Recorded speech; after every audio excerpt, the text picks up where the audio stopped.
Good morning everyone. कैसे हैं आप सभी लोग? उम्मीद है कि आप लोग बहुत अच्छे से होंगे। और ठंडी भी बहुत ज़्यादा बढ़ रही है, तो आप लोग बच के रहिए।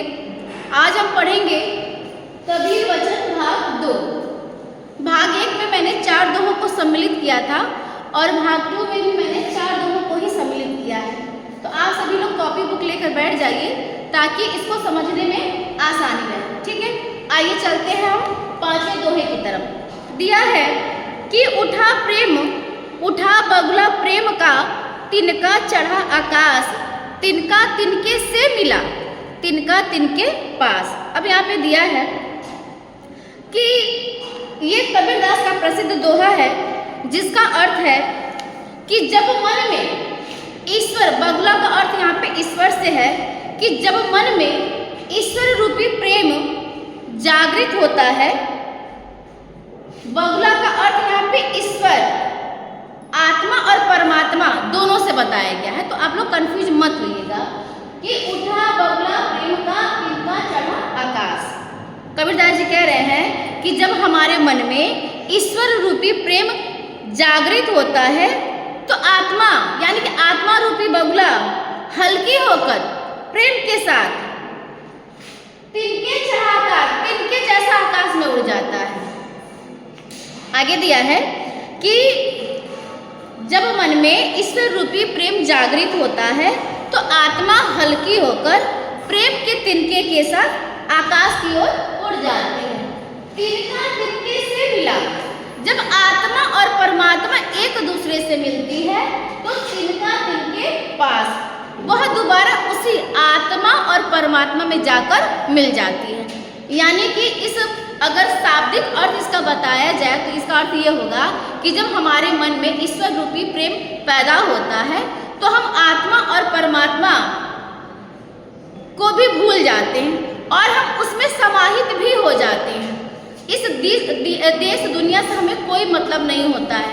इसलिए इसका अर्थ दिया है कि यह प्रेम रूपी जो हमारे मन में होता है तो तिनका रूपी आकाश में वह उड़ जाता है तिनके जैसा, और जब तिनका यानी कि आत्मा और परमात्मा एक दूसरे से मिल जाते हैं तो वह तिनका भी आत्मा और परमात्मा में मिल जाते हैं। ठीक है, आगे चलते हैं। दूसरा है, आइए चलते हैं दूसरे दोहे पे। दिया है कि 7 समंदर मसी करो, लेखनी सब बन राय, धरती सब कागज करो, हरि गुण लिखा न जाए। यहाँ पे कबीरदास जी बता रहे हैं कि अगर पूरी पृथ्वी को कागज बना दिया जाए, सभी पेड़ों को लेखनी बना दिया जाए और सभी 7 समुंदर को स्याही बना दिया जाए तो भी हरि गुण न लिखा जाए, तो भी हम ईश्वर के गुणों को नहीं लिख सकते, अर्थात गुरु की महिमा को नहीं लिख सकते। यहाँ पे गुरु को ईश्वर से के समान माना गया है, इसलिए कहा गया है कि 7 समुद्रों को अगर स्याही बना दिया जाए, सभी पेड़ पौधों को लेखनी बना दिया जाए, पूरी धरती को कागज बना दिया जाए, तब भी हम हरि की महिमा का गुण नहीं लिख पाएंगे। क्लियर? आगे चलते हैं। तीसरा है,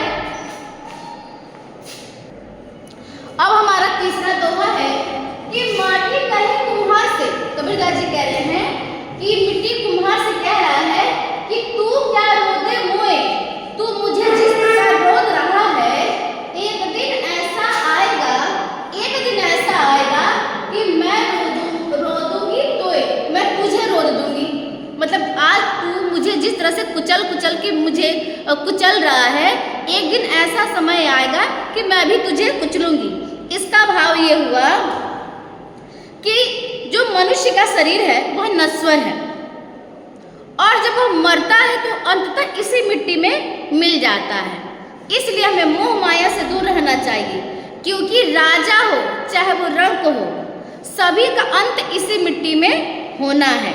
इसलिए कहा जा रहा है कि मिट्टी कुम्हार से कह रही है कि जिस प्रकार तू मुझे रोद रहा है, मेरा भी ऐसा समय आएगा कि मैं तुझे एक दिन रोदूंगी। हमारा चौथा दोहा है कि क्या भरोसा कोई भरोसा नहीं है। बिनस जाए छिन माही, यह क्षण भर में ही नष्ट हो सकता है। यानी कि इस जीवन का कोई ठिकाना नहीं है, इस शरीर का कोई ठिकाना नहीं है कि यह कब मृत्यु को प्राप्त हो जाए या कब इसके साथ कोई दुर्घटना घट जाए। इसलिए कहा जा रहा है कि क्या भरोसा इस शरीर का, यह तो क्षण भर में ही नष्ट हो सकता है। सांस सांस सुमिरन करो और जगत कहूनो नाही। तुम हर एक सांस में जब भी सांस लो तो भगवान का भजन करो, ईश्वर का भजन करो, क्योंकि इसके अलावा मुक्ति का कोई उपाय नहीं है। क्योंकि हमारा शरीर किसी भी पल साथ छोड़ सकता है। तो आप जितनी भी सांस लेते हैं, जितने टाइम इस संसार में हैं, आप हर एक पल में ईश्वर का भजन करिए, उनका सुमिरन करिए, वही आपके जीवन को बचाने का उपाय करेंगे। आज के लिए इतना ही। अब हम अपने भाग 3 में कबीर वचन पढ़ेंगे। आज के लिए इतना ही। Bye bye and thank you.